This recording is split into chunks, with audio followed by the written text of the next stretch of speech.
Next one is expression for horizontal range. Horizontal range ಅಂದರೆ ಎಷ್ಟು ಅನ್ನೋದನ್ನು ಅದು ಒಳಗೆ ಇದನ್ನು ಈಗ ಒಂದು ಪ್ರಾಜೆಕ್ಟಲ್ಲಿದೆ 20 ಇಂಚಸ್ ಥ್ರೋನ್ ಎಕ್ಸ್ ಆಕ್ಸಿಸ್ನಲ್ಲಿ ಇದನ್ನು ಥ್ರೋನ್ ಮಾಡಿದಾಗ ಇಲ್ಲಿ ಬಂದಿರುತ್ತೆ ಇಲ್ಲಿಂದ ಇಲ್ಲಿಗಿರೋ ಡಿಸ್ಟೆನ್ಸ್ ಇದೀಗ ಡಿಸ್ಟೆನ್ಸನ್ನು ನಾವು ಆರ್ ಅಂತ ಕರಿತೀವಿ ಹಾರಿಜಾಂಟಲ್ ರೇಂಜ್ ಗೊತ್ತಾಯ್ತಾ. ಈ ಹಾರಿಜಾಂಟಲ್ ರೇಂಜಿಗೆ ನಾವೀಗ ಇದು ಎಕ್ಸ್ಪ್ರೆಷನ್ ಅಂತ ಕರಿತೀವಿ. ಅದು ಸೇಮ್ ಅದು ಹೋದ ಸರಿ ನನಗೆ ಇದ್ರ ಹಿಂದಿಂದ ಮಾಡಿದ ಡಿರೈವೇಷನ್ ಅದೇ ಥರನೇ ಇದು. Horizontal range is the maximum horizontal distance covered by the projectile same ಅದೇ ಡೆಫಿನೇಷನ್. ಹಾರಿಜಾಂಟಲ್ ರೇಂಜ್ ಅಂದರೆ ಏನಂತ ಅದ್ರ ಫಸ್ಟ್ ಡೆಫಿನೇಷನ್ ಬರೀಬೇಕು. Horizontal range is the maximum horizontal distance. ಈ ಹಾರಿಜಾಂಟಲ್ ಡಿಸ್ಟೆನ್ಸ್ ಎಷ್ಟು ಹೋಗಿದೆ ಅನ್ನೋದನ್ನು ನಾವು ಬರೀಬೇಕು.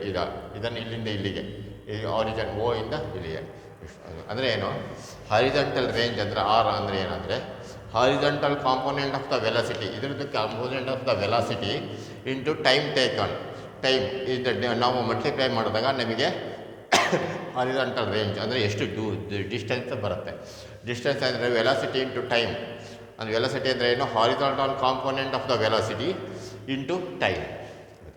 Horizontal component of the velocity ಅಂದರೆ ಏನು u cos theta into time ಅಂದರೆ ಅದರಲ್ಲಿ ಇತ್ತಲ್ಲ 2u sin θ ಬೈ ಜಿ ಹಿಂದಿಂದ ಸಿಕ್ಕಿತ್ತಲ್ಲ ನಮಗೆ. ಟಿ ಅಂದರೆ ಏನೊಂದು 2u sin θ ಅಂದರೆ time of ascent time of descent ಎರಡನ್ನೂ ಮಲ್ಟಿಪ್ಲೈ ಮಾಡಿದಿಲ್ಲ ಅದೇ 2u sin θ ಬೈ ಜಿ ಅಂದರೆ ಏನು. ನೆಕ್ಸ್ಟ್ ಇದಕ್ಕೆ ಯು ಇಂಟು ಯು ಸ್ಕ್ವೇರ್ ಆಯಿತು 2 sin θ ಕಾಸ್ θ ಬೈ ಜಿ. ಈ sin θ 2uವನ್ನು ಎರಡರಿಂದ ಮಲ್ಟಿಪ್ಲೈ ಮಾಡಿದಾಗ ಯು ಸ್ಕ್ವೇರ್ ಆಯಿತು. 2ನ ಇಲ್ಲಿ ಹಾಕಿದ್ದೀವಿ 2 sin θ cos θ. 2 sin θ cos θ formula ಇದೆ sin 2 θ ಫಾರ್ಮುಲಾ. sin 2 θ ಇದ್ಕೊಂಡು 2 sin θ ಕಾಸ್ θ ಟ್ರಿಗ್ನೋಮೆಟ್ರಿ ಫಾರ್ಮುಲಾ ಅದು. ಅದಕ್ಕೆ ಯು ಸ್ಕ್ವೇರ್ ಬೈ ಜಿ ಅಂದರೆ ಹಾರಿಜಾಂಟಲ್ ರೇಂಜ್ ಅಂದರೆ u square sin 2 θ by g. This is the expression for the projectile range of the projectile. ಅಂದರೆ ಏನಂದರೆ ಇದು formula ನಿಮಗೆ ಟ್ರಿಗ್ನೋಮೆಟ್ರಿನಲ್ಲಿತ್ತು sin 2 θ ಇದ್ಕೊಂಡು 2 sin θ ಕಾಸ್ θ ಅದನ್ನು ಇದಕ್ಕೆ ಸಬ್ಸ್ಟಿಟ್ಯೂಟ್ ಮಾಡ್ಯಾರ ಗೊತ್ತಾಯ್ತಾ. ಇದಕ್ಕೆ ಅಂದರೆ ಏನು horizontal range is the maximum horizontal distance covered by the projectile. So horizontal range is equal to horizontal component of velocity into time of flight. Time of ಫ್ಲೈಟಿಂದ ಇಲ್ಲಿಂದ ಇಲ್ಲಿಗೆ ಎಷ್ಟು ಫ್ಲೈಟ್ ಇದರಲ್ಲಿದ್ದಾಗ ಏರ್ನಲ್ಲಿ ಎಷ್ಟು ಟೈಮ್ ಇತ್ತು ಅದನ್ನು ಅಂದರೆ ಏನು u cos theta into 2u sin θ by g and u square is equal to 2 sin θ cos θ. ಈ ಯು ಇಂಟು ಯುನ ಯು ಸ್ಕ್ವೇರ್ ಮಾಡ್ಕೊಂಡಿದೆ 2ನ ಫಸ್ಟಿಗೆ ಬರ್ಕೊಂಡು ಆಮೇಲೆ sin θ ಕಾಸ್ θನ ಆಮೇಲೆ ಬರ್ಕೊಂಡಿದೆ ಅಂದರೆ u square sin 2 θ by g ಗೊತ್ತಾಯ್ತಾ. This is the expression for the range of the projectile. ಇದು ಸಣ್ಣದು ಕೇಳ್ತಾರೆ write derive the expression for horizontal range or ಅಂತ ನನ್ನ ಪ್ರಕಾರ. ನೆಕ್ಸ್ಟ್ ನೋಡಿ ಏನಂದರೆ ಇದು ಸ್ವಲ್ಪ ಸಿ ಇ ಟಿನಲ್ಲಿ ಬರುತ್ತೆ ಇದು for given u and g R constant. ಮತ್ತು ಇನ್ನೂರಲ್ಲಿ ಯು ಇದು ಜಿ ಜಿ ಅಂದರೆ oscillation due to gravity g. ಇದು ಯು ಅಂದರೆ ಇನ್ಷಿಯಲ್ ವೆಲಾಸಿಟಿ ಇದು ಅವೆರಡು ಸತ ಕಾನ್ಸ್ಟೆಂಟ್ ಯಾಕಂದರೆ ಅದು 0ನಲ್ಲಿ ಸ್ಟಾರ್ಟ್ ಆಗುತ್ತೆ. ಸೊ ಏನಂದರೆ ಇಲ್ಲಿ ಕಾನ್ಸ್ಟೆಂಟ್ ಅಂದರೆ u is equal to u square by g into sin 2 θ. Theta ಮಾತ್ರ ಆ್ಯಂಗಲ್ ಚೇಂಜ್ ಆಗ್ತಾ ಇರುತ್ತೆ ಯಾಕಂದರೆ ಇಲ್ಲಿಂದ ಒಂದು ಯಾವುದೇ ಆಬ್ಜೆಕ್ಟನ್ನು ಥ್ರೋನ್ ಮಾಡಿದಾಗ ಯಾವ ಆ್ಯಂಗಲ್ ಬೇಕಾದ್ರೆ ಥ್ರೋ ಮಾಡ್ಬೋದು, ಅದೇ ಕಾನ್ಸ್ಟೆಂಟ್ ಇರೋಲ್ಲ. ಅದು ಇದಕ್ಕೆ ಮಾತ್ರ ಇನ್ಷಿಯಲ್ ವೆಲಾಸಿಟಿ ಯಾವಾಗಲೂ 0 ಇರುತ್ತೆ. ಇದು acceleration due to gravity acceleration due to gravity ಯಾವಾಗಲೂ ಅದು ಅಷ್ಟೇ ಕಾನ್ಸ್ಟೆಂಟ್ ಆಗಿರುತ್ತೆ. ಸೊ ಹಂಗೆ ಯಾಕಂದರೆ ಯು ಸ್ಕ್ವೇರ್ ಬೈ ಜಿಯಿಂದ ಫಸ್ಟ್ ಬರ್ಕೊಂಡಿದ್ವಿ ಆಮೇಲೆ sin 2 θ ಇದೆ 2 θ ಅಂದರೆ R is proportional to sin 2 θ. U square by g constant ಆದಾಗ ಏನಾಗುತ್ತೆ ಅಂದರೆ ಇದು ಪ್ರಪೋರ್ಷನಾಲಿಟಿ ಆಗುತ್ತೆ. So R is equal to sin 2 θ ಗೊತ್ತಾಯ್ತಾ. ಮ್ಯಾಕ್ಸಿಮಮ್ ಇದು ಯಾವಾಗ ಇರುತ್ತೆ ಅಂದರೆ ಮ್ಯಾಕ್ಸಿಮಮ್ ನಿಮಗೆ ಅವಾಗಲೇ ಒಂದು ಎಕ್ಸಾಂಪಲ್ ಕೊಟ್ಟಿದ್ದೀವಿ ಇದಕ್ಕೆ ಯಾವಾಗ ಇರುತ್ತೆ. ಈಗ ಕ್ರಿಕೆಟಲ್ಲಿಂದ ಬೌಲಿಂಗ್ ಮಾಡ್ತಾರೆ ಬಡಿಸ್ಕೊಂಡು ಅವನು ಕರೆಕ್ಟಾಗಿ ಬೌಲಿಂಗ್ ಮಾಡ್ತಾನೆ. ಇವನು ಇಲ್ಲಿಂದ ಬ್ಯಾಟಿಂಗ್ ಮಾಡ್ತಾನೆ. ಬ್ಯಾಟಿಂಗ್ ಮಾಡಿದಾಗ ಏನಾಗುತ್ತೆ ಅಂದರೆ ಒಂದು ಆಬ್ಜೆಕ್ಟ್ ಅವನು ಕರೆಕ್ಟಾಗಿ ಇಲ್ಲಿಂದ ಅವ್ರು ಬ್ಯಾಟಿಂಗ್ ಮಾಡಿದಾಗ ಇವನು 45 ಡಿಗ್ರಿಗೆ ಕರೆಕ್ಟಾಗಿ ಹೊಡೆದ್ರೆ ಸೀದಾ ಬೌಂಡ್ರಿ ದಾಟ್ ಹೋಗುತ್ತೆ. ಅದಕ್ಕಿಂತ ಜಾಸ್ತಿ ಮೇಲೆ ಹೊಡೆದ್ರೆ ಬೌಂಡ್ರಿ ಒಳಗಡೆ ಬಿದ್ದುಬಿಡುತ್ತೆ. ಇದಕ್ಕಿಂತ ಈ 45 ಡಿಗ್ರಿಗಿಂತ ಕಡಿಮೆ ಹೊಡೆದ್ರೆ ಅದು ಫಸ್ಟ್ ಪಿಚ್ಚು ಅದು ಸಿಕ್ಸರ್ ಬೌಂಡ್ರಿ ದಾಟಲ್ಲ, ಅದು ಮಧ್ಯದಲ್ಲೇ ಬಿದ್ದುಬಿಟ್ಟಿರುತ್ತೆ ಹೌದಾಯ್ತಾ. ಅದಕ್ಕೋಸ್ಕರ ಏನು ಮಾಡ್ತಾರೆ 45 ಡಿಗ್ರಿಗೆ ಕರೆಕ್ಟಾಗಿ ಹಿಡಿದ್ರೆ ಹೊಡೆದ್ರೆ ಹೋಗುತ್ತೆ. ಅದು ನಮಗೆ ಪ್ರಾಕ್ಟಿಕಲಾಗಿ ನೋಡಿದ್ದೀವಿ. ಇದನ್ನು ನಾವು ಥಿಯರಿಟಿಕಲಾಗಿ ಇದನ್ನು ಸ್ಟಡಿ ಮಾಡ್ತೀವಿ. Maximum when sin 2 θ is equal to 1 ಅಂದರೆ ಏನೋ sin 90 ಅಂತ ಅರ್ಥ. Sine 2 theta is equals to sine 90. Sine 2 theta ಹಂಗೆ ಇಟ್ಕೊಂಡಿವಿ. 1 ಅಂದರೆ ಸೈನ್ 90. Sign 90 is 1. ಸೊ ಅವಾಗ ಅಂದರೆ ಸೈನ್ ಕ್ಯಾನ್ಸಲ್ ಆಗುತ್ತೆ. ಉಳಿದಿದ್ದು 2 theta is equals to 90 degree. Theta is equals to 90/2 ಅಂದರೆ 45 ಡಿಗ್ರಿ. ಅಂದರೆ 45 ಡಿಗ್ರಿಗೆ ಕರೆಕ್ಟಾಗಿ ಬೋಲಿಂಗ್ ಮಾಡಿದಾಗ ಅದು ಕರೆಕ್ಟಾಗಿ ಮ್ಯಾಕ್ಸಿಮಮ್ ಹೈಟು, ಮ್ಯಾಕ್ಸಿಮಮ್ ರೇಂಜ್ ಹೋಗುತ್ತೆ. ಹಾರಿಜಾಂಟಲ್ ರೇಂಜ್ ಅಂದರೆ ಏನು ರೇಂಜ್ ಇಲ್ಲಿಂದ ಇಲ್ಲಿಗೆ ಜಾಸ್ತಿ ದೂರ ಹೋಗಬೇಕು. ಅವಾಗ ಏನು ಮಾಡ್ತಾರೆ, ಕರೆಕ್ಟಾಗಿ 45 ಡಿಗ್ರಿ ಹಿಡ್ಕೊಂಡು ಬ್ಯಾಟಿಂಗ್ ಮಾಡಿದಾಗ ಕರೆಕ್ಟಾಗಿ ಅದು ಬೌಂಡ್ರಿ ದಾಟ್ಸ್ ಹೋಗುತ್ತೆ. ಆಯಿತಾ, ಅದು ರೇಂಜ್. ಓಕೆ, ಇದು ಪ್ರಾಕ್ಟಿಕಲೇ ಥಿಯರಿಟಿಕಲಾಗಿ ಬರೆದಿರೋದು. ಕ್ರಿಕೆಟ್ ಆಡೋರಿಗೆ ಇದು 45 ಡಿಗ್ರಿ ಹಂಗೆ ಹೋಗುತ್ತೆ ಹಿಂಗೆ ಹೋಗುತ್ತೆ ಅಂತ ಏನು ಗೊತ್ತಿರಲ್ಲ. ಒಟ್ಟಿಗೆ ಅವ್ರು ಇಟ್ಟು ಕರೆಕ್ಟಾಗಿ ಅದನ್ನು ನೋಡ್ಕೊಂಡು ಹಾಗೆ ಅದೇ ಡೈರೆಕ್ಷನಲ್ಲಿ ಹೊಡಿತಾರೆ. ಅವಾಗ 45 ಡಿಗ್ರಿ ಹೋಗುತ್ತೆ. ಅದು ಕರೆಕ್ಟಾಗಿ ಪ್ರಾಕ್ಟಿಕಲ್ ನಾಲೆಜ್, ಈ ಥಿಯರಿಟಿಕಲ್ ನಾಲೆಜ್ ಕರೆಕ್ಟಾಗಿರೋರು ಕ್ಲೀನಾಗಿ ಅದನ್ನು ಬೌಂಡ್ರಿ ದಾಟ್ ಹೊಡಿತಾರೆ. ಹಾಗೆ ನೆಕ್ಸ್ಟ್ ಆರ್ ಮ್ಯಾಕ್ಸಿಮಮ್ ಯಾವಾಗ ಅಂದರೆ ಏನು, ಯೂಸ್ ಕರ್ವ್ ಬೈ ಜಿ. ಗೊತ್ತಾಯ್ತಾ? R is maximum when 2 theta ಇದ್ಕೊಂಡು 45 ಡಿಗ್ರಿ ಆದರೆ ಏನಾಗುತ್ತೆ ಅಂದರೆ ಆರ್ ಈಸ್ ಮ್ಯಾಕ್ಸಿಮಮ್. ಗೊತ್ತಾಯ್ತಾ? ದೆನ್ ಆರ್ ಮ್ಯಾಕ್ಸಿಮಮ್ ಇಸ್ಕೊಂಡು u square by g. U square ಅಂದರೆ ಏನು, initial velocity square. Different initial velocity ಸಿಕ್ಕಾಪಟ್ಟೆ ಸ್ಪೀಡ್ ಇರಬೇಕು. ಆಕ್ಸಿಲರೇಷನ್ ಡ್ಯೂಟಿ ಗ್ರಾವಿಟಿ ಏನು ಅದು ಕಾನ್ಸ್ಟೆಂಟ್. ಅದು ಇನಿಷಿಯಲ್ ವೆಲಾಸಿಟಿ ಇದೆಯಲ್ಲ ಯು ಆಗಲು ಹೈ ಫಾಸ್ಟಲ್ಲಿ ಹೊಡೆದಾಗ ಮಾತ್ರ ಅದು ಸ್ಕ್ವೇರ್ ಟೈಮ್ಸ್ ಆಗುತ್ತೆ. ಅವಾಗ ಕರೆಕ್ಟಾಗಿ ಹೋದಾಗ ಅದು ಥೀಟಾ 45 ಡಿಗ್ರಿಯಿಂದ ನಾವು ಈ ಬ್ಯಾಟಿಂಗ್ ಮಾಡಿದಾಗ ಏನಾಗುತ್ತೆ ಅಂದರೆ ಅದು ಹೋಗುತ್ತೆ. ಇನಿಷಿಯಲ್ ವೆಲಾಸಿಟಿ ಅಂದರೆ ಇಲ್ಲಿಂದ ಇಲ್ಲಿಗೆ ಬಂದ ತಕ್ಷಣ ಇಲ್ಲಿಂದ ಬ್ಯಾಟಿಂಗ್ ಮಾಡ್ತಾನಲ್ಲ ಅದು ಹೈ ಸ್ಪೀಡ್ ಇರಬೇಕು. ಅದು ಬ್ಯಾಟಿಂಗ್ ಹೊಡಿದ ತಕ್ಷಣ ಇಲ್ಲಿಂದ ಇನಿಷಿಯಲ್ ವೆಲಾಸಿಟಿ ಸ್ಟಾರ್ಟ್ ಆಗುತ್ತೆ. ಅವಾಗ ಅದಾಗುತ್ತೆ ಅಂದರೆ ಅಷ್ಟು ಬರುತ್ತೆ ಸ್ಕ್ವೇರ್.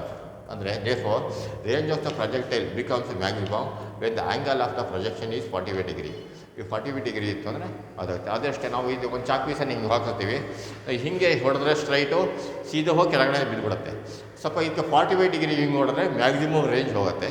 ಇನ್ನೊಂದು ಏನಾಗುತ್ತೆ ಅಂದರೆ ಹಿಂಗೆ ಮೇಲ್ಗಡೆ ಹೊಡೆದ್ಬಿಟ್ರೆ, ಈಗ ಉದಾಹರಣೆ ಕ್ರಿಕೆಟ್ ಇಲ್ಲಿಂದ ಬಾಲಿಂಗ್ ಮಾಡ್ತಾನೆ, ಬಾಲ್ ತೆಗೆದು ಬ್ಯಾಟನ್ನು ಹಿಂಗೆ ತಿರುಗಿಸಿ ಸೀದಾ ಅವನ ತಲೆ ಮೇಲೆ ಕರೆಕ್ಟಾಗಿ ಮೇಲೆ ಹೋಯಿತು.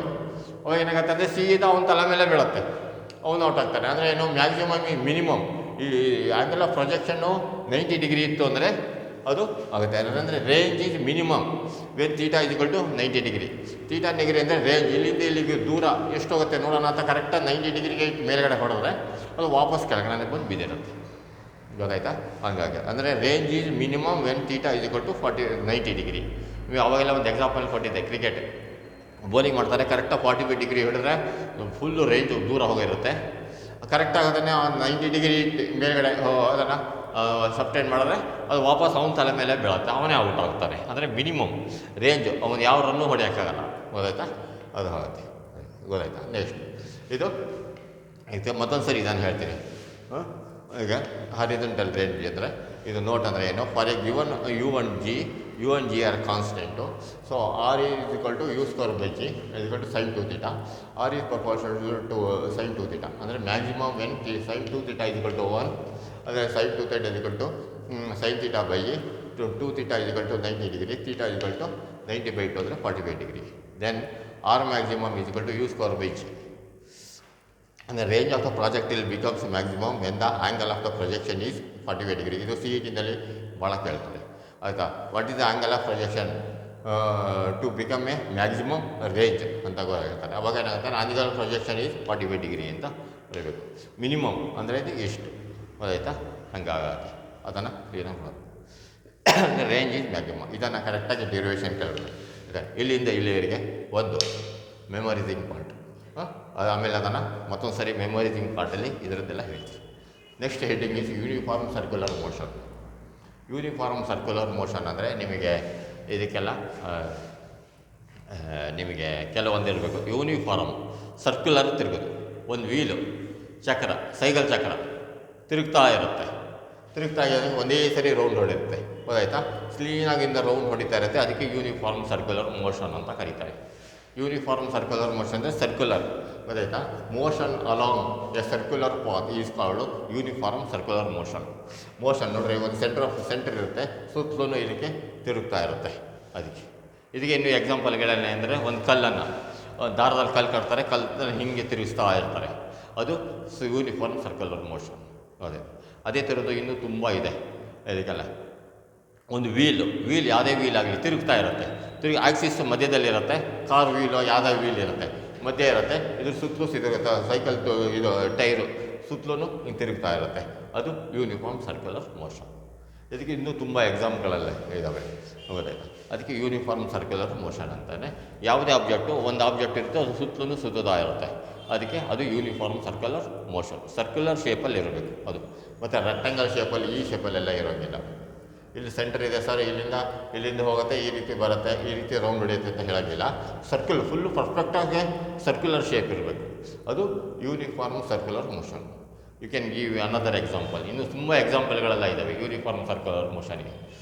ಸೈಕಲ್ಗೆ ವೀಲ್ ತಿರುಗ್ತಾ ಇರುತ್ತೆ, ಗೊತ್ತಾಯ್ತಾ, ಅಲ್ಲಿ ಯಾವುದೋ ಒಂದು ಮಳೆ ಬರ್ತಾ ಇರುತ್ತೆ, ಸೈಕಲ್ ಹೊಡ್ಕೊಂಡು ಹೋಗ್ತಿರ್ತೀರ, ಇದಕ್ಕೆ ಏನಾಗ್ತಾರೆ, ಮಳೆ ಹಿಂಗೆ ಬೀಳ್ತಾ ಇರುತ್ತೆ, ಸೈಕಲ್ ಮಧ್ಯದಲ್ಲಿ ಇದರ ಸುತ್ತಲೂ ಸ್ಪೋಕ್ಸ್ ಎಲ್ಲ ಇರ್ತವೆ. ಹಿಂಗೆ ಸೈಕಲ್ ಫಾಸ್ಟಾಗಿ ಹೋದಾಗ ಏನಾಗುತ್ತೆ, ಈ ನೀರಿನ ಹನಿಗಳೆಲ್ಲ ಏನಾಗುತ್ತೆ, ಹೀಗೆ ತಿರುಗ್ತಾ ಇದ್ದಾಗ ಅಥವಾ ಈ ಕಡೆ ತಿರುಗ್ತಾ ಇದ್ದಾಗ ಹನಿಗಳೆಲ್ಲವೂ ಈ ಕಡೆ ಡೈರೆಕ್ಷನಲ್ಲಿ ಹಿಂಗೆ ಹೋಗ್ತಾ ಇರುತ್ತೆ, ನೋಡಿದ್ದೀರಾ. ಇದಕ್ಕೆ ಸರ್ಕ್ಯುಲರ್ ಈ ಮಳೆ ಹನಿಗಳು ಎಲ್ಲವೂ ಈ ಟೈರಿಂದ ಹೊರಗಡೆ ಹೋಗ್ತಾ ಇರ್ತವೆ, ಅದು ಯೂನಿಫಾರ್ಮ್ ಸರ್ಕ್ಯುಲರ್ ಮೋಷನ್. ಇನ್ನೂ ತುಂಬ ಎಕ್ಸಾಂಪಲ್ಗಳಿದ್ದಾವೆ ಸರ್ಕ್ಯುಲರ್ ಮೋಷನ್ಗೆ. ಒಂದು ಪ್ಲಾಸ್ಟಿಕ್ ಕವರು ನೀರು ತೊಗೊಂಡು ಅದಕ್ಕೆ ತೂತ ಮಾಡಿರಿ, ಜೋರಾಗಿ ಹಿಂಗೆ ತಿರುಗಿಸ್ದಾಗ ಏನಾಗುತ್ತೆ, ನೀರಿನ ಹನಿಗಳೆಲ್ಲ ಸುತ್ತಲೂ ಬೀಳ್ತಾ ಇರ್ತವೆ. ಆವಾಗ ಮಧ್ಯದಲ್ಲಿ ನಮ್ಮ ಕೈ ಸುತ್ತಲೂ ಹಿಂಗೆ ಕಟ್ಕೊಂಡಿರ್ತೀವಲ್ಲ, ಹಿಂಗೆ ಸುತ್ತುತ್ತಾ ಇರ್ತೀವಿ, ಇದು ಯೂನಿಫಾರ್ಮ್ ಸರ್ಕ್ಯುಲರ್ ಮೋಷನ್. ಮಳೆ ಹನಿಗಳು ಒಂದೊಂದಾಗಿ ಆ ಕಡೆ ಬೀಳ್ತಾ ಇರ್ತವೆ, ಅದು ಯಾವ ಮಳೆಗಳು ಯಾವ ರೀತಿ ಗುರುತು ಇರುತ್ತಲ್ಲ, ಆ ಗುರುತು ಕರೆಕ್ಟಾಗಿ ಏನಾಗಿರುತ್ತೆ ಅಂದರೆ ಅದು ಸರ್ಕ್ಯುಲರ್ ಮೋಷನ್ ಇರುತ್ತೆ. ಮತ್ತು ಆ ಮಳೆ ಹನಿಗಳೆಲ್ಲವೂ ಸಹ ಟ್ಯಾಂಜೆಂಟಾಗಿ ಹೋಗ್ತಾ ಇರುತ್ತೆ, ಅದು ಎಲ್ಲ ಇದಕ್ಕೆ ಸಂಬಂಧಪಡುತ್ತೆ, ಆಯಿತಾ. ಉದಾಹರಣೆ ಅದು ಯೂನಿಫಾರ್ಮ್ ಸರ್ಕ್ಯುಲರ್ ಮೋಷನ್. ಮತ್ತು ಇನ್ನೊಂದು ಏನಾಗುತ್ತೆ ಅಂದರೆ ನೆಲಚಕ್ರ, ಇದನ್ನು ಈ ಪಟಾಕಿ ಎಲ್ಲ ಹರಿಸ್ಬೇಕಾದ್ರೆ ನೆಲಚಕ್ರ ಇರುತ್ತೆ, ನೆಲಚಕ್ರ ಹಿಂಗೆ ಸುತ್ತುತ್ತಾ ಇರುತ್ತೆ. ಯಾಕಂದರೆ ಈಗ ಹಚ್ಚುತ್ತೀರ, ಬೆಂಕಿ ಎಲ್ಲ ಈ ರೀತಿ ಹಿಂಗೆ ಹಾರ್ತಾ ಇರುತ್ತೆ, ಗೊತ್ತಾಯ್ತಾ, ಸುತ್ತಲೂ ಇದು ಸುತ್ತಿರುತ್ತೆ. ಆ ಬೆಂಕಿ ಅದು ಚಕ್ರ ಅದು ಯೂನಿಫಾರ್ಮ್ ಸರ್ಕ್ಯುಲರ್ ಮೋಷನಲ್ಲಿರುತ್ತೆ. ಈ ಬೆಂಕಿ ಹಾರ್ತಿರುತ್ತಲ್ಲ, ಅದೆಲ್ಲೂ ಸಹ ಸೆಂಟ್ರಿಪಿಟಲ್ ಫೋರ್ಸ್ ಅಂತ ಬರುತ್ತೆ, ಅದು ಆಮೇಲೆ ಹೇಳ್ತೀನಿ, ಗೊತ್ತಾಯ್ತಾ. ಈ ನೆಲಚಕ್ರದ ಅದು ಒಂದು example for the uniform circular motion. ಯಾವುದೇ ಆಬ್ಜೆಕ್ಟ್ಗಳು ಸುತ್ತಲೂ ಸುತ್ತುತ್ತೆ. You can give other example. ನಿಮಗೆ ಯಾವ್ದಾದ್ರು ಗೊತ್ತಿದ್ದರೆ ನೀವು ಅದನ್ನು ಹೇಳಿ. ಅದು ಈ ರೀತಿ ಯೂನಿಫಾರ್ಮ್ ಸರ್ಕ್ಯುಲರ್ ಮೋಷನ್ ಅಂದರೆ ಏನು? ಯೂನಿಫಾರ್ಮ್ ಸರ್ಕ್ಯುಲರ್ ಮೋಷನ್ ಇದು motion along the circular path. ಈ ಸರ್ಕ್ಯುಲರ್ ಪಾತಲ್ಲೇ ಮೋಷನ್ ಆಗ್ತಿರ್ಬೇಕು, ಮೂವ್ಮೆಂಟ್ ಆಗ್ತಿರ್ಬೇಕು, ಗೊತ್ತಾಯ್ತಾ. ಅದಕ್ಕೆ ಯೂನಿಫಾರ್ಮ್ ಸರ್ಕ್ಯುಲರ್ ಮೋಷನ್ ಅಂತ ಕರೀತೀವಿ. ಈಗ ಇನ್ನೊಂದು ಎಕ್ಸಾಂಪಲ್, ಈಗ ಒಂದು ಸುತ್ತಲೂ ಹಿಂಗೆ ಸುತ್ತುತ್ತಾ ಇರ್ಬೇಕಾದ್ರೆ ನೀವೇ ಒಂದು ಎಕ್ಸಾಂಪಲ್ ತಗೊಳ್ರೆ, ಒಂದು ದೇವಸ್ಥಾನವನ್ನು ಯಾವ್ದಾರ ಹಿಂಗೆ ಸುತ್ತುತ್ತಾ ಇರ್ತಾರೆ. ಸುತ್ತುತ್ತಾ ಇದ್ದಾಗ ಏನಾಗುತ್ತೆ ಅಂದರೆ ಸ್ಟ್ರೈಟ್ ಹೋಗ್ತಿರಲ್ಲ, ಸ್ಟ್ರೈಟಾಗಿ ಹಿಂಗೆ ಹೋಗಲ್ಲ. ಪ್ರತಿ ಸಲೂ ನಿಮ್ಮ ಬಾಡಿನ ಕ್ರಾಸ್ ಮಾಡ್ಕೊತಿರ್ತೀರ. ಹಿಂಗೆ ಹೋಗ್ತಿರ್ತಾರೆ, ಉದಾಹರಣೆ ಹಿಂಗೆ ಸುತ್ತಲೂ ಬರೀಬೇಕು, ಹಿಂಗೆ ಹೋಗ್ತೀರಾ ಈ ಡೈರೆಕ್ಷನ್. ನೆಕ್ಸ್ಟ್ ಇನ್ನೊಂದು ಸ್ಟೆಪ್ಪಲ್ಲಿ ಕಾಲನ್ನು ಸ್ವಲ್ಪ ಈ ಕಡೆ ಟರ್ನ್ ಮಾಡ್ತೀರಾ, ಆಮೇಲೆ ಕಾಲನ್ನು ಇನ್ನೂ ಸ್ವಲ್ಪ ಟರ್ನ್ ಮಾಡ್ತೀರಾ, ಆಮೇಲೆ ಇನ್ನೊಂದು ಸ್ವಲ್ಪ ಹಿಂಗೆ ಟರ್ನ್ ಮಾಡ್ತಾ ಪ್ರತಿ ಸಲೂ ನಿಮ್ಮ ಡೈರೆಕ್ಷನ್ ಪ್ರತಿಯೊಂದು ಪಾಯಿಂಟ್ನಲ್ಲೂ ಸಹ ಡೈರೆಕ್ಷನ್ ಚೇಂಜ್ ಆಗ್ತಿರುತ್ತೆ ಈ ಯೂನಿಫಾರ್ಮ್ ಸರ್ಕ್ಯುಲರ್ ಮೋಷನಲ್ಲಿ. ನೋಡಿ, ಫಸ್ಟ್ನೇದು ಎ ಪಾಯಿಂಟ್ ಅನ್ನೋದು ಇರುತ್ತೆ. ಎ ಪಾಯಿಂಟ್ ಇಲ್ಲಿರ್ಬೇಕಾದ್ರೆ ಡೈರೆಕ್ಷನ್ ನಿಮ್ಮ ಮುಖ ಈ ದಿಕ್ಕಲ್ಲಿರುತ್ತೆ. ಬಿ ಅನ್ನೋ ಪಾಯಿಂಟಿಗೆ ಬರ್ತೀರಾ, ಬಿ ಅನ್ನೋ ಪಾಯಿಂಟಿಗೆ ಬಂದಾಗ ನೆಕ್ಸ್ಟ್ ನಿಮ್ಮ ಈ ದಿಕ್ಕಿರಲ್ಲ, ಈ ದಿಕ್ಕಲ್ಲಿ ಬಂದಿರುತ್ತೆ. ನೆಕ್ಸ್ಟ್ ಸಿ ಅನ್ನೋ ಪಾಯಿಂಟಿಗೆ ಬಂದಾಗ ನಿಮ್ಮ ಮುಖ ಈ ಕಡೆ ಈ ಡೈರೆಕ್ಷನ್ ಇರುತ್ತೆ. ಈ ಕಡೆ ಇಲ್ಲಿ ಬಂದಾಗ ಈ ಕಡೆ ಡೈರೆಕ್ಷನು, ಮತ್ತು ಇಲ್ಲಿ ಬಂದಾಗ ಈ ಕಡೆ ಡೈರೆಕ್ಷನು, ಮತ್ತು ವಾಪಸ್ ಇಲ್ಲಿಗೆ ಬಂದಾಗ ಇದು ಒರಿಜಿನಲ್ ಡೈರೆಕ್ಷನ್, ಹಾಗೆ ಬರುತ್ತೆ. ಅಂದರೆ ಪ್ರತಿ ಸಲೂ ಈ ಡೈರೆಕ್ಷನ್ ಇದೆಯಲ್ಲ, ನಿಮ್ಮ ಡೈರೆಕ್ಷನ್ನು ಸಹ ಚೇಂಜ್ ಆಗ್ತಿರುತ್ತೆ ಈ ಯೂನಿಫಾರ್ಮ್ ಸರ್ಕ್ಯುಲರ್ ಮೋಷನಲ್ಲಿ, ಗೊತ್ತಾಯ್ತಾ. ಅದಕ್ಕೆ ಉದಾಹರಣೆಗೆ ಇನ್ನೊಂದಿದೆ, ಸೈಕಲ್ ಫಾಸ್ಟಾಗಿ ಹೋಗ್ತಾ ಇರ್ತೀರ, ಮಳೆಗಾಲದಲ್ಲಿ ನೀರು ಮೇಲೆ ಹೋಗ್ಬಿಡ್ತೀರಾ. ನೀರು ಮೇಲೆ ಹೋಗ್ತಾ ಪ್ರತಿ ಸಲೂ ಮಳೆ ಹನಿಗಳು ಆ ನೀರಿನ ವೀಲು ನೆಲದ ಮೇಲೆ ತುಳಿದಾಗ ಹಳನಿಗಳು ಈ ಡೈರೆಕ್ಷನಲ್ಲಿ ಹಾರ್ತಾ ಇರುತ್ತೆ. ಅಂದರೆ ಇನ್ನು each and every point on A circle ಇದೆಲ್ಲ ಅದು ಡೈರೆಕ್ಷನ್ನು ಚೇಂಜ್ ಆಗ್ತಿರುತ್ತೆ, ಗೊತ್ತಾಯ್ತಾ. ಇನ್ನು ಯೂನಿಫಾರ್ಮ್ ಸರ್ಕ್ಯುಲರ್ ಮೋಷನ್ನಲ್ಲಿ ಪ್ರತಿಯೊಂದು ಪಾರ್ಟಲ್ಲೂ ಸಹ ಇದು ಸ್ಪೀಡಿಂದ ಡೈರೆಕ್ಷನ್ನು ಚೇಂಜ್ ಆಗ್ತಿರುತ್ತೆ, ಗೊತ್ತಾಯ್ತಾ. ಅದು ಯೂನಿಫಾರ್ಮ್ ಸರ್ಕ್ಯುಲರ್ ಮೋಷನ್. ಸೊ ನಿಮಗೊಂದು ಗೊತ್ತಾಗುತ್ತೆ ಏನೇನು. ಇನ್ನು ಯೂನಿಫಾರ್ಮ್ ಸರ್ಕ್ಯುಲರ್ ಮೋಷನ್ ನಾವು ಯಾವ ಡೈರೆಕ್ಷನ್ಗೆ ಹೋಗಿರ್ತೀವಿ ಅಂದರೆ ಸ್ಪೀಡಲ್ಲಿ ವೆಲಾಸಿಟಿಗೆ ಯಾವಾಗಲೂ ಸಹ ಟುವರ್ಡ್ಸ್ ದ ಸೆಂಟರಿಗೆ ಇರುತ್ತದು, ಗೊತ್ತಾಯ್ತಾ. ಆ ಸೆಂಟ್ರಿಗೆ ಇರುತ್ತೆ, ಇದು ಮಾತ್ರ ಸುತ್ತಲೂ ಸುತ್ತುತ್ತಾ ಇರುತ್ತೆ, ಗೊತ್ತಾಯ್ತಾ. ಅದು ಯೂನಿಫಾರ್ಮ್, ಗೊತ್ತಾಯ್ತಾ. Motion along A circular path is called uniform circular motion. ಇದು ಡಯಾಗ್ರಾಮ್ ಕ್ಲೀನಾಗಿ ಬರಬೇಕು. Object executing uniform circular motion has acceleration through it, moves with the constant speed. Explain ಅಂತ ಕೇಳ್ತಾರೆ. ಈಗ ನಾನು ಏನು ಎಕ್ಸ್ಪ್ಲೇನ್ ಮಾಡಿದ್ರು ಅದೇ, ನೋಡ್ರಿ, ಇನ್ ಯೂನಿಫಾರ್ಮ್ ಸರ್ಕ್ಯುಲರ್ ಮೋಷನ್ನಲ್ಲಿ ಸ್ಪೀಡ್ ಇದೆಯಲ್ಲ, ಸ್ಪೀಡ್ ಕಾನ್ಸ್ಟೆಂಟ್ ಆಗಿರುತ್ತೆ, ಒಂದೇ ಸ್ಪೀಡಲ್ಲಿ ಹೋಗ್ತಾ ಇರ್ತೀರ. ಆದರೆ ಡೈರೆಕ್ಷನ್ ಇದೆಯಲ್ಲ, ಡೈರೆಕ್ಷನ್ ಒಂದು ಪಾಯಿಂಟಲ್ಲಿ ಈ ಡೈರೆಕ್ಷನ್ ಹೋಗಿರುತ್ತೆ, ಇನ್ನೊಂದು ಪಾಯಿಂಟಲ್ಲಿ ಈ ಡೈರೆಕ್ಷನ್ ಹೋಗಿರುತ್ತೆ, ಈ ಡೈರೆಕ್ಷನ್ ಸ್ಪೀಡಿಗೆ ಒಂದು ಡೈರೆಕ್ಷನ್ ಬಂದು ಸೇರ್ಕೊಳ್ಳುತ್ತೆ. ಸೊ ಸ್ಪೀಡಿಗೆ ಯಾವಾಗ ಒಂದು ಡೈರೆಕ್ಷನ್ ಬಂದು ಸೇರುತ್ತೋ ಅದು ವೆಕ್ಟರ್ ಕ್ವಾಂಟಿಟಿ ಆಗುತ್ತೆ, ಅದು ಅದನ್ನು ವೆಲಾಸಿಟಿ ವೆಕ್ಟರ್ ಅಂತ ಕರಿತೀವಿ. ಗೊತ್ತಾಯ್ತಾ? ಈ ಸ್ಪೀಡ್ ನೋಡಿ, ಒಂದೇ ಸ್ಪೀಡಲ್ಲಿ ಹೋಗ್ತಾ ಇದೆ, ಆ ಸ್ಪೀಡಿಗೆ ಪ್ರತಿಯೊಂದು ಸ್ಪೀಡಲ್ಲೂ ಸಹ ಡೈರೆಕ್ಷನ್ ಚೇಂಜ್ ಆಗ್ತಿರುತ್ತೆ. ಅಂದರೆ ಒಂದೇ ಪಾಯಿಂಟಲ್ಲಿ ಈ ಡೈರೆಕ್ಷನ್, ಇನ್ನೊಂದಲ್ಲಿ ಈ ಡೈರೆಕ್ಷನ್, ಹೀಗೆ ಡೈರೆಕ್ಷನ್ ಪ್ರತಿಯೊಂದು ಪಾಯಿಂಟಲ್ಲಿ ಎಷ್ಟು ಪಾಯಿಂಟ್ ಇದಾವೋ ಅಷ್ಟು ಪಾಯಿಂಟಲ್ಲೂ ಸಹ each and every point changes its direction. ಈ ಸರ್ಕ್ಯುಲರ್ ಮೋಷನಲ್ಲಿ ಚೇಂಜಸ್ ಆಗ್ತಿರುತ್ತೆ. ಸೊ ಇದಕ್ಕೆ ಡೈರೆಕ್ಷನ್ ಇರುತ್ತೆ. ಸೊ ಸ್ಪೀಡಿಗೆ ಯಾವಾಗಲೂ ಡೈರೆಕ್ಷನ್ ಇರುತ್ತೋ so it becomes a vector quantity. ಗೊತ್ತಾಯ್ತಾ? Speed of the object is constant. ನೋಡಿರಿ, ಸ್ಪೀಡ್ ಯಾವಾಗಲೂ ಕಾನ್ಸ್ಟೆಂಟ್ ಆಗಿರುತ್ತೆ. The direction changes continuously. ನೋಡಿ, ಇದು ಡೈರೆಕ್ಷನ್ ಯಾವಾಗಲೂ ಕಂಟಿನ್ಯೂಸ್ಲಿ ಚೇಂಜ್ ಆಗ್ತಿರುತ್ತೆ.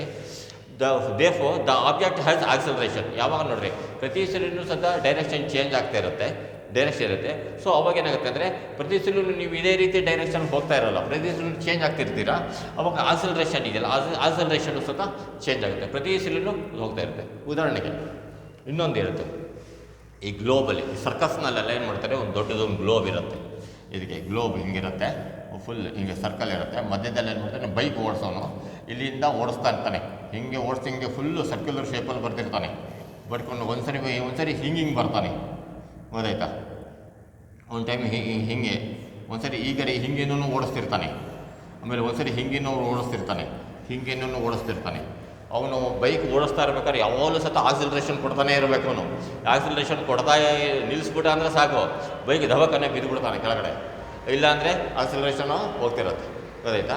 ಪ್ರತಿ ಸಲ ಆಕ್ಸಿಲರೇಷನ್ ಇದ್ದಾಗ ಮಾತ್ರ ಒಳಗಡೆ ಆಗ್ತಿರುತ್ತೆ. ಸೊ ಇಲ್ಲೇನಾಗುತ್ತೆ, ಇದಕ್ಕೆ ಆಕ್ಸಿಲರೇಷನ್ ಹೋಗ್ತಾ ಇರುತ್ತೆ. ಆಕ್ಸಿಲರೇಷನ್ ಯಾವ ರೀತಿ ಹೋಗ್ತಿರುತ್ತೆ ಅಂದರೆ ಇದಕ್ಕೆ ಈ ಸೆಂಟ್ರಿಗೆ ಟುವರ್ಡ್ಸ್ ಆಗಿರುತ್ತೆ. ಸೆಂಟ್ರ್ ನೋಡ್ಕೊಂಡು ಅವನು ಆಕ್ಸಿಲರೇಷನ್ ಕೊಡ್ತಾ ಇರ್ತಾನೆ. ಅದಕ್ಕೆ ಅವಾಗ ಏನಾಗುತ್ತೆ ಅಂದರೆ ಇದು ಆಕ್ಸಿಲರೇಷನ್ ಇರುತ್ತೆ. ಇನ್ನು uniform circular motion, an object executing a uniform circular motion has acceleration. ಇದಕ್ಕೆ ಯಾವಾಗಲೂ acceleration, it is always towards the centre and velocity, direction of velocity is always tangent to the direction. ನೋಡಿ, ಇದಕ್ಕೆ velocity ಯಾವಾಗಲೂ ಸಹ ಈ ಪಾಯಿಂಟಿಗೆ tangent ಆಗಿರುತ್ತೆ. ನೋಡಿ, ಇದಕ್ಕೆ ಟ್ಯಾಂಜೆಂಟ್ ಆಗಿರುತ್ತೆ. With direction of velocity is always tangent to the point and direction of acceleration is always towards the centre. Acceleration ಯಾವಾಗಲೂ ಸೆಂಟ್ರಿಗೆ ಗಮನದಲ್ಲಿರುತ್ತೆ. ಇದು ಈ ವೆಲಾಸಿಟಿ ಯಾವಾಗಲೂ ಸಹ ಟ್ಯಾಂಜೆಂಟಾಗಿ ಹೊರಗೆ ಹೋಗ್ತಿರುತ್ತೆ. ಗೊತ್ತಾಯ್ತಾ? ಟ್ಯಾಂಜೆಂಟಾಗಿ ಹೋಗ್ತಿರ್ಬೇಕಾದ್ರೆ ಒಂದು ಸೈಕಲ್ ಚಕ್ರದಲ್ಲಿ ನೀರು ಏನಾದ್ರು ತುದಿ ಬಿತ್ತು ಅಂದರೆ ನೀರು ಹೆಂಗೆ ಹುಲ್ಲು ಟ್ಯಾಂಜೆಂಟಾಗಿ ಹೋಗ್ತಾ ಇರುತ್ತೆ. ಗೊತ್ತಾಯ್ತಾ? ಅದು ಟ್ಯಾಂಜೆಂಟಾಗಿ ಹೋಗ್ತಿರುತ್ತೆ. ಅದೇ ಆಕ್ಸಿಲರೇಷನ್ ಟ್ಯಾಂಜೆಂಟ್ ಹೋಗ್ತಿರ್ಬೇಕಾದ್ರೆ ಅವನೇನೋ ಸ್ಟ್ರೈಟಾಗಿ ಹೋಗ್ತಿರ್ತಾನೆ, ಅದೇನಾರ ಕ್ರಾಸ್ ಮಾಡ್ಬೇಕಾದ್ರೆ ಕರೆಕ್ಟಾಗಿ ಒಂದು ಸೆಂಟ್ರ್ ಪಾಯಿಂಟ್ ಇಟ್ಕೊಂಡು ಅದಕ್ಕೆ ರೌಂಡ್ ಹೊಡಿತಾ ಇರ್ತಾರೆ. ಅದು ಆಕ್ಸಿಲರೇಷನ್. ಏನಿದು ಯಾವಾಗಲೂ ಸಹ ಟುವರ್ಡ್ಸ್ ದ ಸೆಂಟರ್. ಗೊತ್ತಾಯ್ತಾ? ಅದು ಸೊ ಎಕ್ಸ್ಪ್ಲೈನ್ ಅಂತ ಕೇಳಿದರೆ, ಅನ್ object executing uniform circular motion has acceleration. ಇದಕ್ಕೆ ಆಕ್ಸಿಲರೇಷನ್ ಇರುತ್ತೆ. And though it moves with A constant speed. ಇದು ಕಾನ್ಸ್ಟೆಂಟ್ ಸ್ಪೀಡಲ್ಲಿ ಹೋಗ್ತಿರುತ್ತೆ. ಸ್ಪೀಡ್ ಕಾನ್ಸ್ಟೆಂಟ್, ಯಾವಾಗಲೂ ಸಹ ಆಕ್ಸಿಲರೇಷನ್ ಏನು, ಸ್ಪೀಡ್ ಯಾವಾಗಲೂ ವೇರಿಯೇಷನ್ ಆಗ್ತಾ ಇರುತ್ತೆ ಆಕ್ಸಿಲರೇಷನ್ಗೆ. ಆದರೆ ಇದೀಗಲ್ಲ, ಸ್ಪೀಡ್ ಕಾನ್ಸ್ಟೆಂಟ್ ಆಗಿರುತ್ತೆ, ಆದರೆ ಇದು ಡೈರೆಕ್ಷನ್ ಮಾತ್ರ ಚೇಂಜಸ್ ಆಗ್ತಿರುತ್ತೆ. ಸೊ ಅವಾಗ ಏನಾಗುತ್ತೆ ಅಂದರೆ ಇದಕ್ಕೆ ಆಕ್ಸಿಲರೇಷನ್ ಇರುತ್ತೆ. ಇದಕ್ಕೆ ಸ್ಪೀಡ್, ಇದನ್ನು ಎಕ್ಸ್ಪ್ಲೇನ್ ಮಾಡ್ರಿ ಅಂತ ಕೇಳ್ತಾರೆ. ಇನ್ uniform circular motion the speed of the object is constant. Speed of the object constant ಇರುತ್ತೆ. ಡೈರೆಕ್ಷನ್ ಚೇಂಜಸ್ ಕಂಟಿನ್ಯೂಸ್ ಆಗಿ ಡೈರೆಕ್ಷನ್ ಚೇಂಜ್ ಆಗ್ತಿರುತ್ತೆ. The object has acceleration. ಇದಕ್ಕೆ ಈ ಆಬ್ಜೆಕ್ಟಿಗೆ ಯಾವಾಗಲೂ ಆಕ್ಸಲರೇಷನ್ ಇರುತ್ತೆ ಗ್ಲೋಬಲಿ. ಉದಾಹರಣೆಗೆ ಸರ್ಕಸ್ ಗ್ಲೋಬಲ್ಲಿ ಹೋಗ್ತಿರ್ಬೇಕಾದ್ರೆ ಅವ್ನು ಯಾವಾಗಲೂ ಆಕ್ಸಲರೇಷನ್ ಇರುತ್ತೆ. ಸ್ಪೀಡಲ್ಲಿ ಒಂದೇ ಇದು ಬಿಡುತ್ತೆ, ಆಕ್ಸಲರೇಷನ್ ಕಡಿಮೆ ಮಾಡಿದ್ರೆ ಬಿದ್ದೋಗ್ಬಿಡ್ತಾನೆ. ಯಾವಾಗಲೂ ಆಕ್ಸಲರೇಷನ್ ಕೊಡ್ತಾನೆ ಇರ್ತಾನೆ, ಯಾವಾಗಲೂ ಸ್ಪೀಡಲ್ಲಿ ಹಿಂಗೆ ರೌಂಡ್ ಹೊಡಿತಾ ಇರ್ತಾನೆ. ಅದಾಯ್ತಾ? ಆಕ್ಸಲರೇಷನ್ ಅದಾಯ್ತಾ? ಅದು ಇದಕ್ಕೆ. ಸೊ ಇದನ್ನು ಕೇಳ್ತಾರೆ. ಇನ್ uniform circular motion the speed of the object is constant, the direction of changes continuously, therefore the object has acceleration. Next ಇನ್ನೊಂದು ಕ್ವಶನ್ ಏನಂದರೆ, ಹೇಗೆ ಹೇಳಿದೆ, for A particle executing uniform circular motion the speed is uniform but it's velocity is not uniform. ಯಾಕೆ? Explain.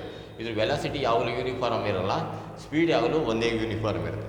Velocity ಅಂದ್ರೇನು, ಈ speed uniform ಇರುತ್ತೆ, ಆ ಸ್ಪೀಡಿಗೆ direction ಬಂದು ಸೇರ್ಕೊಂಡ್ಬಿಡುತ್ತೆ. ಅವಾಗ ಏನಾಗುತ್ತೆ ಅಂದರೆ ಈ ವೆಲಾಸಿಟಿ ಇದೆಯಲ್ಲ ಅದು ಯಾವಾಗಲೂ ಸ್ಪೀಡಾಗಿ ವೆಲಾಸಿಟಿ ಯಾವಾಗಲೂ ರೈಸ್ ಆಗ್ತಾನೇ ಇರುತ್ತೆ, ಗೊತ್ತಾಯ್ತಾ, ರೈಸ್ ಆಗ್ತಾನೇ ಇರುತ್ತೆ ಅಂತ ಅರ್ಥ. ಇದನ್ನೇ ಮತ್ತೊಂದು ಸರಿ ಇದನ್ನು ಎಕ್ಸ್ಪ್ಲೇಷನ್ ರೂಪದಲ್ಲಿ ಇದೆ. ಸೊ ಇನ್ನೇನು ಅಂದರೆ, for A particle executing uniform circular motion the speed is uniform but it's velocity is not uniform. ಇದು ವೆಲಾಸಿಟಿ ಯಾವಾಗಲೂ ಇರಲ್ಲ, ಯೂನಿಫಾರ್ಮ್ ಇರಲ್ಲ, ಜಾಸ್ತಿ ಆಗ್ತಾನೇ ಇರುತ್ತೆ. ಎಕ್ಸ್ಪ್ಲೈನ್ ಅಂತ ಕೇಳ್ತಾರೆ, ಅದನ್ನು ಹೇಳಬೇಕು. The direction of velocity is given by the tangent changes at every point. ನೋಡಿ, ಇದು ಈ ಡೈರೆಕ್ಷನ್ ಆಫ್ ವೆಲಾಸಿಟಿ ಇದೆಯಲ್ಲ, ಇದು ಯಾವಾಗಲೂ ಸ್ಪೀಡಿಂದ ಡೈರೆಕ್ಷನ್ ಯಾವಾಗಲೂ ಇದು ಡೈರೆಕ್ಷನ್ ಯಾವಾಗಲೂ ಚೇಂಜಸ್ ಆಗ್ತಿರುತ್ತೆ, ಎವ್ರಿ ಪಾಯಿಂಟಲ್ಲೂ ಸಹ ಚೇಂಜ್ ಆಗ್ತಿರುತ್ತೆ. Therefore, the velocity changes even though the speed is constant. Even speed constant ಇದ್ರೂ ವೆಲಾಸಿಟಿ ಚೇಂಜಸ್ ಆಗ್ತಿರುತ್ತೆ, ಗೊತ್ತಾಯ್ತು. ಅದೇ ರೀತಿ ಇದು ಆಕ್ಸಲರೇಷನ್ ಯಾವಾಗಲೂ ಸಹ ಇದಕ್ಕೆ ಆಕ್ಸಲರೇಷನ್ ಯಾವಾಗಲೂ ಈ ಸೆಂಟ್ರಿಗೆ ನೋಡ್ಕೊಂಡೇ ಆಕ್ಸಲರೇಷನ್ ಹೋಗ್ತಾ ಇರುತ್ತೆ, ಆಕ್ಸಿಲೇಷನ್ ಆಗ್ತಿರುತ್ತೆ. ಹಾಗಾಗಿ acceleration is always towards the centre. Next question, direction of velocity ಅಂದರೆ ಏನು? ಡೈರೆಕ್ಷನ್ ಆಫ್ ವೆಲಾಸಿಟಿ ಯಾವುದು, ಡೈರೆಕ್ಷನ್ ಆಫ್ ಆಕ್ಸಿಲರೇಷನ್ ಯಾವುದು? Direction of velocity it is tangent to the every point on the circular circumference. ಈ ಸರ್ಕಂಫರೆನ್ಸ್ನಲ್ಲಿ every point ಇದೆಯಲ್ಲ ಅದೆಲ್ಲ tangent, ಅದು direction of velocity. Direction of acceleration ಅಂದರೆ it is along the radius and always towards the radius. Always towards the radius, it is along the radius and it is always towards the centre. ಸೆಂಟ್ರಿಗೆ ಅದು ಆಗಿದೆ. ಯಾವಾಗಲೂ divorce towards the centre ಕಡೆನೇ ಅದು ಯಾವಾಗಲೂ ಸಹ ಅದು ಆಕ್ಸಿಲರೇಷನ್ ಇರುತ್ತೆ. ನೋಡಿರಿ, ಇಲ್ಲೋಷ್ಟು ಗೊತ್ತಾಯ್ತಾ? ಸೊ ಹಾಗಾಗಿ ಇದಕ್ಕೆ ಕ್ಲೀನಾಗಿ ಇದನ್ನು ನೋಡ್ಕೊಳ್ರಿ. ಈಗ ನೆಕ್ಸ್ಟು ಮೆಮೊರೈಸಿಂಗ್ ಪಾರ್ಟ್. ನಾನು ಇದನ್ನೇ ಯಾವುದಾದ್ರು ಇಂಪಾರ್ಟೆಂಟು ಅದನ್ನು ಮತ್ತೊಂದು ಸರಿ ಹೇಳ್ತೀನಿ, ಅದನ್ನೇ ಕ್ಲೀನಾಗೆ ಜ್ಞಾಪಕ ಇಟ್ಕೊಳ್ಳಿ, ಗೊತ್ತಾಯ್ತಾ? ಅದನ್ನು ಬರ್ತೀನಿ. ಈ ಡೆರಿವೇಷನ್ ಮಾತ್ರ ನಾನು ಒಂದೊಂದು ಕಡೆ ನಿಲ್ಲಿಸ್ತೀನಿ. ಅಲ್ಲಿ ನಿಲ್ಲಿಸಿದ ತಕ್ಷಣ ವೀಡಿಯೋನ ಸ್ಟಿಲ್ ಮಾಡಿ ಮತ್ತು ಅದನ್ನು ಬರ್ಕೊಳ್ರಿ.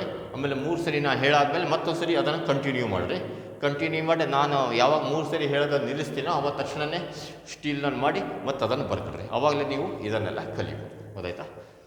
ಸರಿ, ಈಗ ನೋಡಿ next projectile motion. Expression for horizontal range. Expression for the horizontal range. Horizontal range is the maximum horizontal distance covered by the projectile. Horizontal range is the maximum horizontal distance covered by the projectile. Horizontal range is the maximum horizontal distance covered by the projectile. Therefore, horizontal range is equal to horizontal component of velocity into time of flight. Horizontal range is equal to horizontal component of velocity into time of flight. Horizontal range is equal to horizontal component of velocity into time of flight. Therefore, r is equal to u cos theta into 2u sin theta by g. U cos theta into 2u sin theta by g. R is equal to u square 2 sin theta cos theta by g. R is equal to u square into 2 sin theta cos theta by g. Therefore, r is equal to u square sin 2 theta by g. R square is equal to u square sin theta by g. So, this is the expression for the range of the project. ಇಲ್ಲಿಂದ ಇಲ್ಲಿವರೆಗೆ ನೋಡ್ಕೊಂಡು ಒಂದು ಸರಿ ಬರೀರಿ, ನೋಡ್ಕೊಳ್ಳೋದಂಗೆ ಮತ್ತೊಂದು ಸರಿನ ರಫಲ್ಲಿ ಬರೀರಿ. ಇವೆಷ್ಟನ್ನು ನೋಟ್ಸಲ್ಲಿ ಒಂದು ಸರಿ ಬರ್ಕೊಳ್ರಿ, ಆಮೇಲೆ ರಫ್ನಲ್ಲಿ ನೋಡ್ಕೊಂಡು ಒಂದು ಸರಿ ಬರೀರಿ, ನೋಡ್ಕೊಳ್ಳೋದಂಗೆ ಸರಿ ಬರೀರಿ. ಅದೇ ನೆಕ್ಸ್ಟ್ ಇದು CET. ಇದು for a given u and v, u and g are constant. Therefore, r is equal to u square by g sin 2 theta. Therefore, r is proportional to sin 2 theta. Maximum when to sin 2 theta is equal to 1, sin 2 theta is equal to 90, sin 90 sin cancel, 2 theta is equal to 90, theta is equal to 90 by 2, theta is equal to 45 degree. ಇಲ್ಲಿಂದ ಇದು mathematical equation. ಹಂಗಾಗಿ ಇದನ್ನು ನೀವು ಒಂದು ಸರಿ 2 ಸರಿ ಇದನ್ನು ಬರೀರಿ ರಫಲ್ಲಿ. ನೆಕ್ಸ್ಟ್ ಇದಕ್ಕೆ ಈ ಡಯಾಗ್ರಾಮನ್ನು ಬರೆಯೋಕ್ಕೆ ಹೋಗ್ಬಿಡ್ರಿ. ಇಲ್ಲಿದೆ, ಇದು ನಿಮಗೆ ತೋರ್ಸೋದಕ್ಕೆ ಬರೆದಿತ್ತು ಇದಕ್ಕೆ.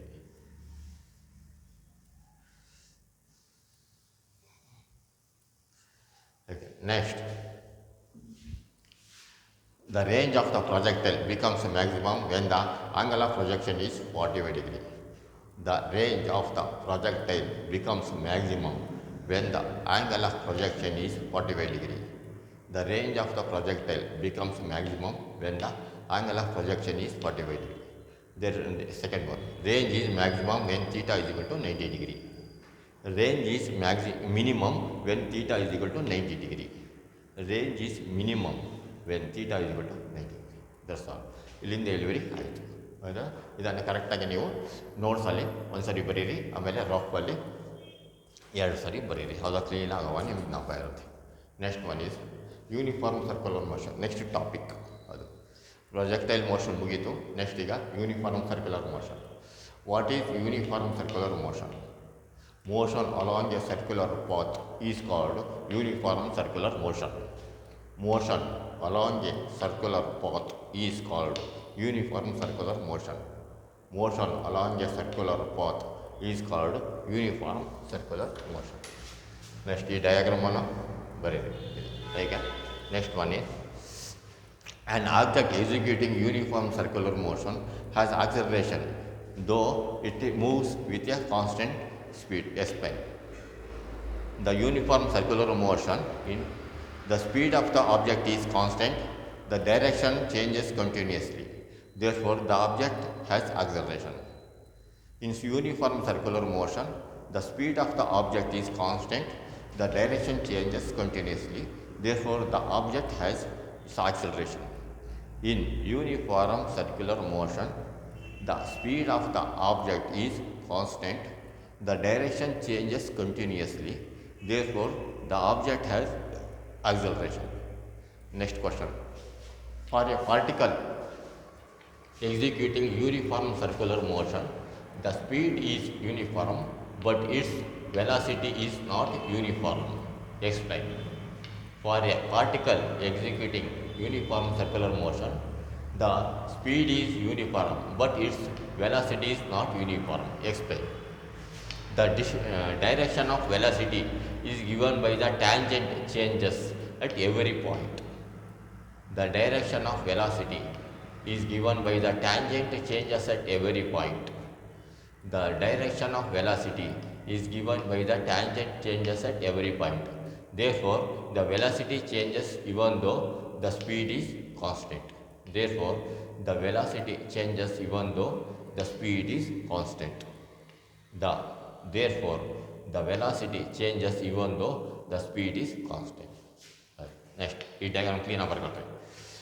Direction of velocity. It is the tangent to the every point on the circumference. Direction of velocity. It is the tangent to the every point on circumference. Direction of velocity. It is the tangent to the every point on circumference. Direction of acceleration. It is along the radius and always towards the center. Direction of acceleration. It is along the radius and always towards the center. Direction of acceleration. It is along the radius and always towards the center. ಇಷ್ಟನ್ನು ಕ್ಲೀನಾಗಿ ನೀವು ರಫಲ್ಲಿ ಒಂದು ಸರಿ, ನೋಟ್ಸಲ್ಲಿ ಒಂದು ಸರಿ, ರಫಲ್ಲಿ 2 ಸರಿ ನೋಡ್ಕೊಂಡು ಒಂದು ಸರಿ, ನೋಡ್ಕೊಳ್ಳೋದೈತೆ ಒಂದು ಸರಿ ಇದನ್ನು ಬರೀರಿ. ಕ್ಲೀನಾಗಿ ನಿಮಗೆ ಹಾಗೆ ಅದಾಗತ್ತೆ. ಹೆಚ್ಚಿಗೆ ನೀವು ಏನೋ ಕಷ್ಟಪಡೋದೇ ಬೇಡ, ಕ್ಲೀನಾಗಿ ನೀವು ಅದನ್ನು ಮಾಡ್ಕೊಬೇಕು. ಮಧ್ಯದಲ್ಲಿ ಟೆಸ್ಟ್ ಏನಾರು ಇದ್ದಾಗ ನಿಮಗೆ ಅದನ್ನು ಒಂದು ಸರಿ ರಿಪೀಟ್ ಮಾಡಿದರೆ ಹಾಗೆ ನಿಮಗೆ ಬಾಯಲ್ಲೇ ಇರುತ್ತದೆ. ಅದೇ ಓಕೆ, ಥ್ಯಾಂಕ್ ಯು.